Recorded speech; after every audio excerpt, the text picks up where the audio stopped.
नमस्कार दोस्तों आज मैं आपके लिए लाया हूँ एक ऐसा वीडियो जिसमें मैं बात करूंगा ओवर थिंकिंग के विषय में। ओवर थिंकिंग को असल में लोग प्रॉब्लम ही नहीं मानते। छोटे बच्चे से लेकर जॉब बिजनेस करने वाले सभी लोग, हाउस वाइफ इसके शिकार हैं और इसके सिम्टम सभी में आसानी से देखे जा सकते हैं। ओवर थिंकिंग को लोग एक आम समस्या मानते हैं, लेकिन ये एक मेंटल डिसऑर्डर होता है। मेडिकल जगत में इसका नाम है जनरलाइज्ड एंजाइटी डिसऑर्डर यानी GAD। इसके पीड़ित आसानी से पहचाने जा सकते हैं। ओवर थिंकिंग का शिकार आदमी हमेशा परेशान और थका हुआ दिखता है। ये कभी खुश नहीं दिखता। उसके दिमाग में लगातार विचार एक के बाद एक आते ही रहते हैं, कुछ ना कुछ चलता ही रहता है, जिस कारण वो प्रेजेंट माइंड नहीं रह पाता और इस वजह से वो हमेशा खोया खोया रहता है, जिस वजह से ये लोग हमेशा डरे सहमे से रहते हैं। इनके दिमाग में ऐसे डरावने विचार आते हैं जिन चीजों की उनको नुकसान पहुंचाने की संभावना ना के बराबर होती है। लगातार सोचने के कारण उनके दिमाग में भी याददाश्त पर असर पड़ता है। उनके चीजों को याद रखने की क्षमता धीरे धीरे कम होती चली जाती है। वो छोटी छोटी आम चीजें भी भूलने लगते हैं। हम लोग हंस क्यों रहे हैं? ओवर थिंकिंग के कारण उनको रात में ठीक से नींद नहीं आ पाती। वो करवटें बदलते रहते हैं और लगातार सोचते रहते हैं, जिस कारण उनकी हेल्थ धीरे धीरे खराब होने लगती है। मेंटल हेल्थ तो खराब रहती है, पर वह फिजिकल हेल्थ भी खराब कर लेते हैं इस तरह से सोच के।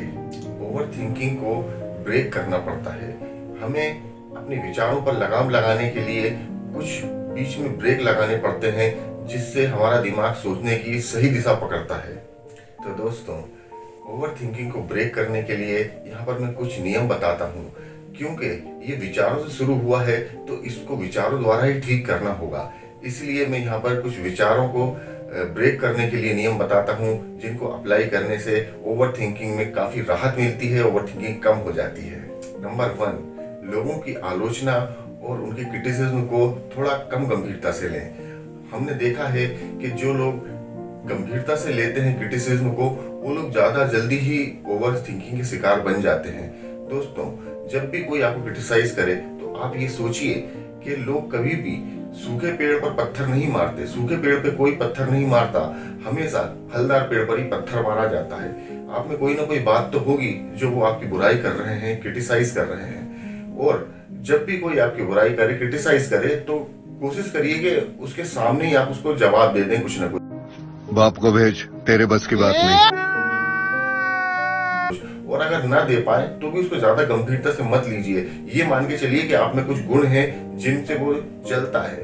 अगर आप इस तरह से नहीं सोचेंगे तो लगातार उसके बारे में सोच कर ओवर थिंकिंग का शिकार होते चले जाएंगे। तो दोस्तों, तुरंत ही अपने दिमाग में आपको ये ख्याल लाना है, जैसे ही आपको कोई क्रिटिसाइज करे और उसके जाने के बाद आपको बुरा फील हो, तो आपके मन में ये ख्याल लाना है कि कभी भी लोग फलदार पेड़ पर पत्थर मारते हैं, सूखे पेड़ पर कोई नहीं मारता।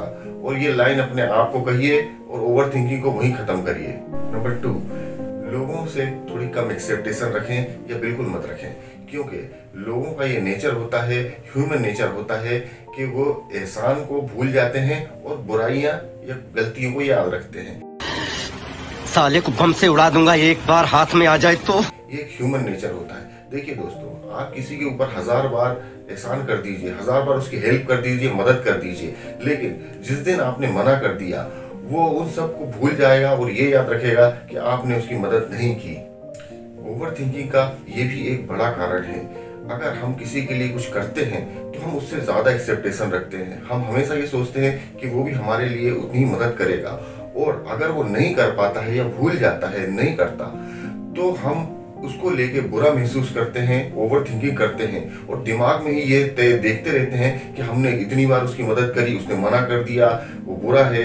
और यही कर करके हम ओवर थिंकिंग को बढ़ाते चले जाते हैं। आपको एक एग्जांपल से समझाता हूँ। आपने एंडी कार्नेगी का नाम तो सुना ही होगा, जिन्होंने अपनी मौत के समय वसीयत में 10 करोड़ रुपए अपने सभी रिश्तेदारों के नाम कर दिए थे। और जब उनकी मौत हुई तो सभी रिश्तेदारों को 10 करोड़ दिए गए। अब आपको क्या लगता है कि रिश्तेदार खुश होंगे? तो देखते हैं, उनकी मौत के बाद जब उनका इंटरव्यू लिया गया तो उनके रिश्तेदारों ने कहा कि बाकी सब तो ठीक है, पर उन्होंने हमको बहुत कम पैसा दिया। उनसे पूछा गया क्यों, तो उन्होंने कहा कि हमको सिर्फ 10 करोड़ रुपए ही दिए उन्होंने, और बाकी के 300 करोड़ सोशल ट्रस्ट में दे दिए हैं। अनाथ आश्रम, अस्पताल और ऐसी जगहों पर उन्होंने 300 करोड़ दिए और हम लोगों के लिए सिर्फ 10 करोड़। सोचिए, उनको फ्री में वो पैसा मिल रहा था, उसके बाद भी वो शिकायतें कर रहे थे। तो सोचिए आपके और मेरे छोटे एहसान लोगों को क्या याद रहेंगे। तो याद रखिए, अगर आपको ओवर थिंकिंग से बचना है और खुश रहना है तो लोगों पर एहसान करिए और भूल जाइए, उनसे थैंक्स की उम्मीद भी मत करिए। Number 3, 10 minute rule. इस रूल में हमारे साथ कोई बुरी घटना हो जाती है या हमसे कोई गलती हो जाती है तो हम उसके बारे में लगातार सोचते रहते हैं, सोच सोच के परेशान होते हैं। तो यहाँ पर आपको ये नियम लगाना है कि मैं इस घटना के बारे में सिर्फ 10 मिनट सोचूंगा, उसका सॉल्यूशन निकालूंगा, 10 मिनट से ऊपर में नहीं सोचूंगा। और आपको ये करना है कि 10 मिनट बाद आप उठ के दूसरा काम करने लगे, एक्सरसाइज करने लगे, कोई मूवी देखने लगे, अपने दोस्त से मिलने चले जाएं या कुछ भी पॉजिटिव काम करिए, लेकिन आप उससे अपना दिमाग हटा लीजिए। सिर्फ 10 मिनट का टाइम दीजिए उस घटना को, उस बात को, उस बुरी घटना का जब भी आपके दिमाग में ख्याल आए तो आपको उससे बात करनी है। आपको उस ख्याल को बोलना है कि तुम्हारा 10 मिनट का टाइम था, अब मैं तुम्हारे बारे में कल सोचूंगा 10 मिनट, आज का तुम्हारा टाइम खत्म, अब तुम जाओ। इस तरह से हमें उस विचार को बात करके हटाना होगा। चाहे घटना कैसी भी हो, हमें एक कागज पेन लेके बैठना होगा और ये लिखना होगा। यहाँ पर मैं आपको 3 सवाल बता रहा हूँ, उसके जवाब आपको खुद अपनी समस्या के हिसाब से लिखने होंगे। तो सबसे पहले कागज पेन लेके बैठ जाइए और लिखिए कि ये जो घटना हो गई है इसमें बुरे से बुरा क्या हो सकता है। ये क्वेश्चन है और इसका आपको आंसर लिखना है। नंबर 2, दूसरा क्वेश्चन लिखना है कि जो बुरे से बुरा मैं सोच रहा था वो हो गया, अब मैं क्या करूं। उसका भी आपको आंसर बाकायदा पेपर में लिखना है। और नंबर 3, आपको तीसरा क्वेश्चन लिखना है, ये जो घटना है इस घटने से निकलने के लिए मेरे पास कितने रास्ते बचे हैं और मैं क्या क्या कर सकता हूँ। और फिर वो सारे रास्ते भी आपको कागज पेन में बैठ के लिखने होंगे। और जब आप ये लिख लेंगे तो आपके सामने पूरे रास्ते क्लियर हो जाएंगे कि आप क्या कर सकते हैं, क्या हो सकता है। और इस तरह से आप जब कागज पेन लेके कॉपी में लिखना शुरू करते हैं तो आपके थॉट थम जाएंगे, आपकी ओवर थिंकिंग रुक जाएगी। और दोस्तों, जब आप इसको लिख लेंगे तो आपके सामने जो भी एक्शन प्लान आता है आप तुरंत उस पर काम करना शुरू कर दीजिए। चाहे उससे आपको नुकसान भी हो रहा हो, उसको कर दीजिए। इस तरह से आप ओवर थिंकिंग से बच जाएंगे और ओवर थिंकिंग के नुकसानों से भी बच जाएंगे। और जो विचार आपको बार बार डरा रहा था वो विचार आपको शेर की तरह लग रहा होगा, लेकिन जब आप लिख लेंगे तो आपको पता चलेगा कि जिसको आप शेर समझ रहे थे वो शेर नहीं, बिल्ली था।